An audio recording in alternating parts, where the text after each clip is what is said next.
Now that we are steadily approaching Honkai Star Rail's release, we are going to wonder what are the best steps to be able to make our account as successful as it can and be able to progress as much as we can with the least amount of effort and the least amount of resources spent. Now, of course, the information I'm about to give is going to be based on what characters are going to be the best when it comes to putting your resources into. Now, of course, a lot of the limited 5 stars or the 5 stars that you get from the standard banner are going to be a big pool of what resources you're going to be funneling into them, but for the most part, we are going to be talking about the free-to-play 4 stars that we end up getting at the start of the game. Now, this is going to be very useful for a lot of people because not only is not everyone going to be pouring money into this game at the very start, especially in the first release week or two, because not a lot of people are going to know if they're going to enjoy the game, if they're going to follow through with the game, but for the most part, we can try to make it a little bit easier with what characters are worth the investment for the long run to be able to help with your progression, to be able to make the fights a little bit easier. Now, of course, I'm going to be making a list of free-to-play characters that we are going to get based on the information that we know from the recent closed beta test.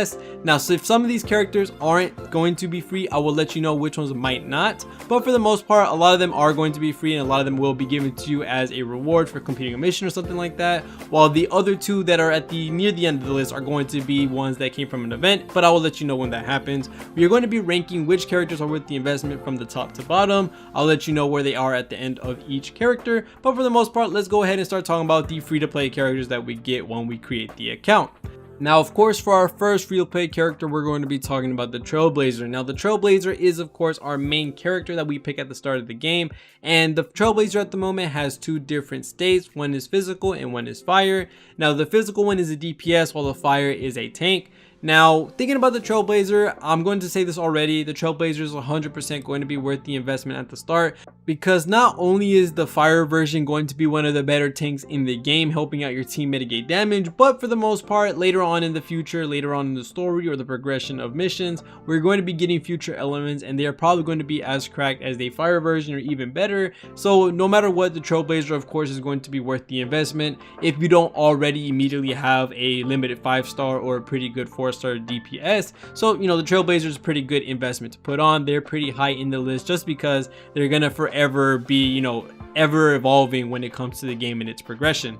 Now, the next character we're going to be talking about that comes with the free characters that you get when the game starts is going to be March 7th, which is our ice damage dealer, also a shielder, also a, I guess you could say, freezer, because she is able to freeze enemies. She's able to give you shields, and those shields allow you to taunt the enemies as well, making it a lot easier for you to be able to actually mitigate the damage coming from the rest of your team or other characters that might not want to get hit. She is just an overall good unit for this. March 7th will get you past a lot of fights whenever you're struggling, because those shields are very strong, especially if you build her with the right stats. And whenever you're able to give the shield, you're invincible. Once she gets those skill points and she's able to put shields on every other character, you're basically never going to take damage. She's going to do infinite counter attack. She's able to freeze. She's able to help out so much. She's going to get you past those fights that you're struggling on very easily if you don't already have her on the team. March 7th is 100% the worth investment when it comes to early game and later on in the game when it comes to you know, keeping your team alive, keeping your team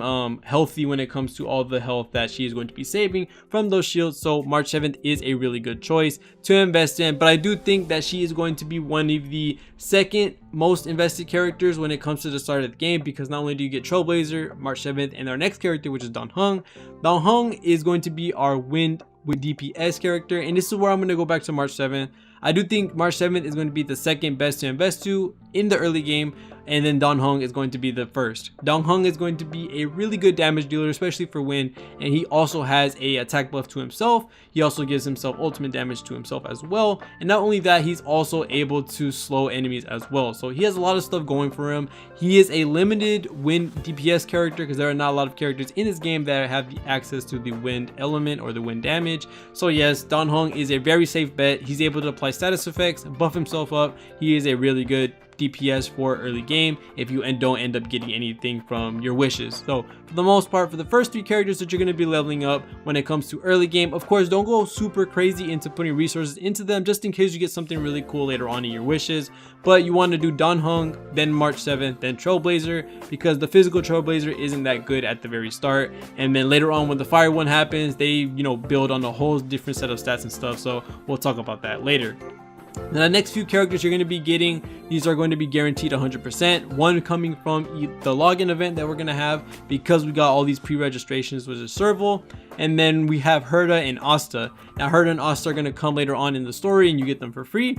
Herta is pretty good, but she's only going to be useful for farming domains. Now, while that is very useful and it helps speed up the daily grind, when it comes to progression and doing these harder dungeons, doing these harder enemies, she's not going to be that useful. She does have a passive where you have 50% of the HP of an enemy drop lower than 50%, and she does a attack follow-up. It's going to help you do some more damage, get those enemies, if you build Herta pretty well, get those enemies and knock them out when they're already at 50%. This, like I said, is going to be amazing at farming, but for the most part, Herta isn't as amazing to invest to when you want to do more long-term thinking.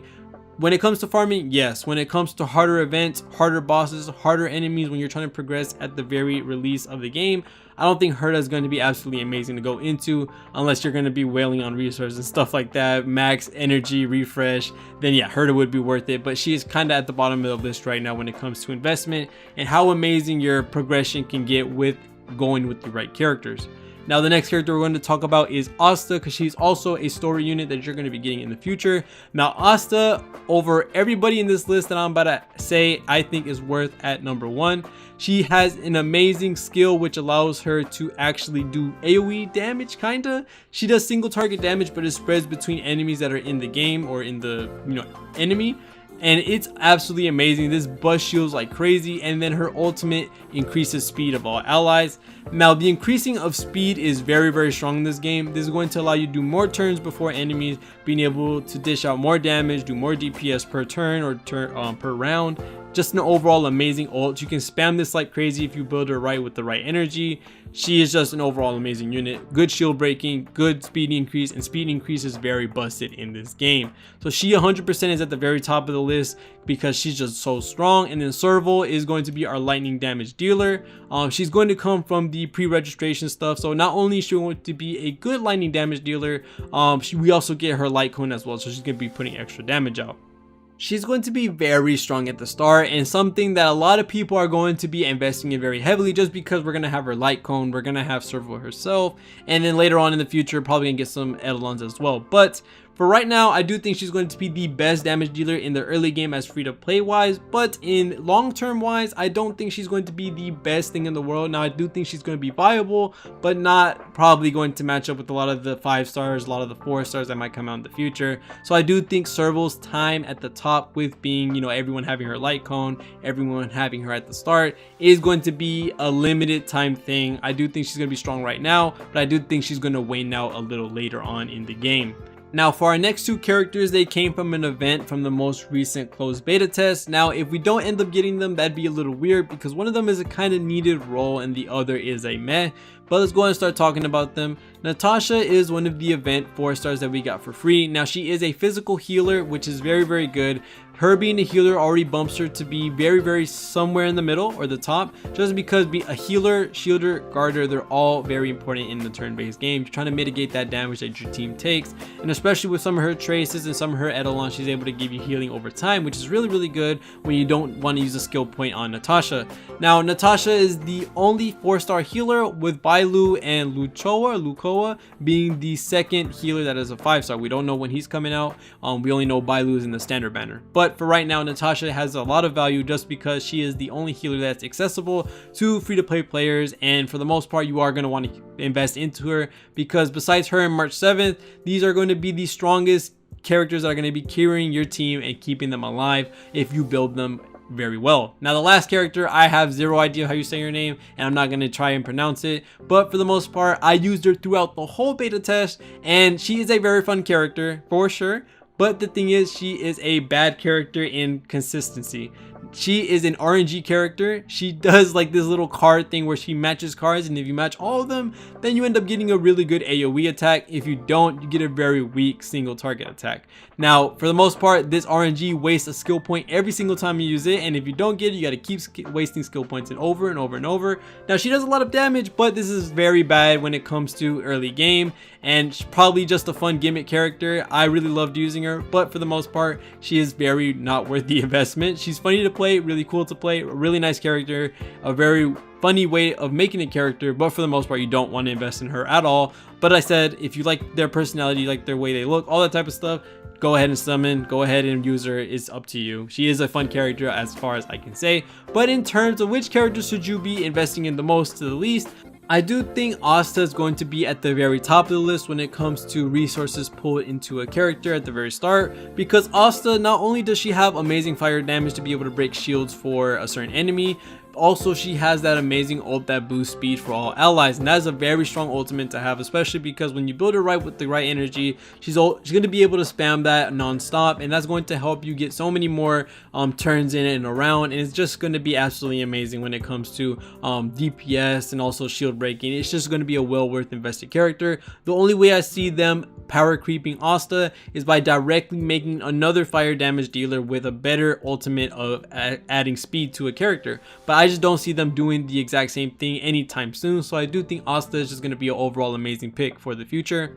The next characters I do think that are going to end up the best in resources are going to be Natasha and March 7th.